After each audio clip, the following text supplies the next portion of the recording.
Friends, आज हमारा जो है हमने क्या करना है, प्रीवियस लेक्चर में हमने सीखे थे पार्ट नंबर 2 एक्सरसाइज नंबर 1.4 के कितने 6 क्वेश्चन सीखे थे। तो आज बेटा हम अपना क्वेश्चन जो है स्टार्ट करने जा रहे हैं 7। तो बेटा इसमें क्या है, जवाब एक्सपोनेंट का हमने जिस तरह से हमने पिछली वीडियोस में सीखा था तो सेम पैटर्न है। तो इसमें भी हमने क्या करना होगा, देखिए बेटा मल्टीप्लाई के अंदर जिस तरह से हम लिखते हैं a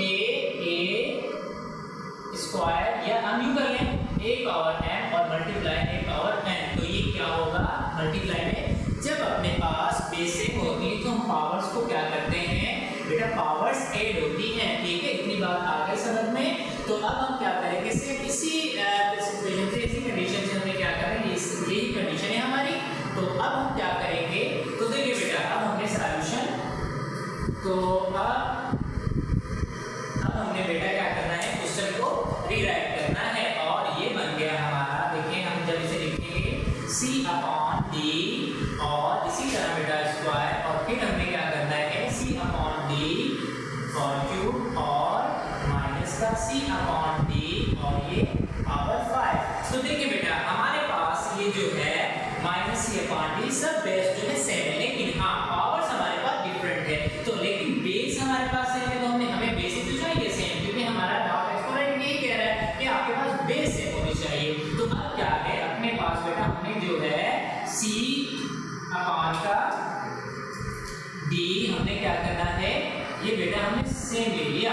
ठीक है, और पावर्स को क्या करेंगे 2 + 3 + 5।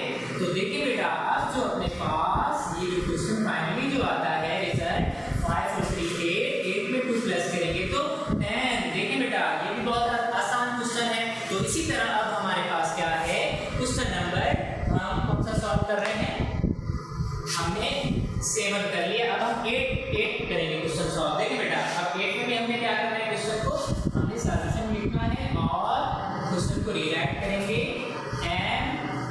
n square t power 4 n cube और n पावर 5 और t पावर 7। तो देखिए बेटा अब हमने इसको करना है सॉल्यूशन। तो अब हम इसको सॉल्व कैसे करेंगे, देखिए अब अपने पास m जो है और ये वाला m दोनों की बेस सेम है। तो अब हमने क्या करना है बेटा, एक पावर इस पे समझी जाती है और 5 ये आ गया। ठीक उसी तरह बेटा अब हमें क्या करना है, n को देखना है। तो n के ऊपर यहाँ पर पावर कितनी है बेटा 2 और इधर कितनी है प्लस का 3, हम इनको ऐड करेंगे। और इसी तरह बेटा हमें देखना है t पावर 4 और प्लस का 7। तो अब बेटा क्या बनेगा, m पावर 6 हो जाएगा और n पावर कितना हो जाएगा 5 और t पावर कितना हो जाएगा बेटा 11। तो देखिए बेटा ये क्वेश्चन भी हमारा सॉल्व हो गया। अब बेटा हमारे पास लास्ट जो है इस पार्ट का क्वेश्चन है। तो हमने क्या करना है, सिंपली बेटा इसे भी सॉल्व करेंगे। तो ये भी बहुत आसान है। तो देखिए बेटा अब हम क्या करेंगे, हमें क्वेश्चन को रीराइट कर लेना है a square c power 5 b power b square हो गया a क्यूब और c क्यूब b पावर 4 और a पावर 4। देखिए बेटा हमने क्वेश्चन को राइट कर लिया। अब हम इसे सॉल्व करेंगे। देखिए बेटा किस तरीके से, अब इसी तरह जिस तरह हमने ये क्वेश्चन सॉल्व किया है इसको भी हम सेम पैटर्न से करेंगे। देखिए a इधर भी मौजूद है और ये भी। अब बेटा a हम क्या करेंगे 2 प्लस का 3 और इसी तरह बेटा हमारे पास b। अब हम c को देख लेंगे, चलिए c पहले तो हम क्या कर लेंगे, अब c पे बेटा पावर 5 ये और क्यूब ये है। ठीक है, इसी तरह बेटा अब हम क्या करेंगे b को देखेंगे। अब अपने पास b जो है ये बेटा स्क्वायर हो गया और इसके बाद यहाँ पर b पावर 4 इधर मौजूद है।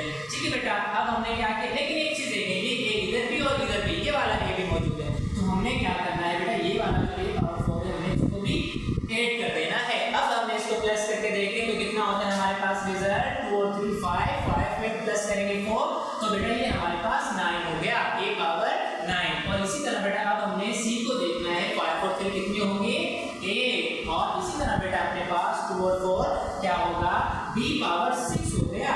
तो देखिए बेटा फाइनली हमने क्या कर लिया, एक्सरसाइज नंबर 1.4 का पार्ट नंबर 2 जो है इसके बेटा क्वेश्चन जो 9 थे हमने कंप्लीट सॉल्व कर लिया। उम्मीद है बेटा आप लोगों को इस लेक्चर से सारा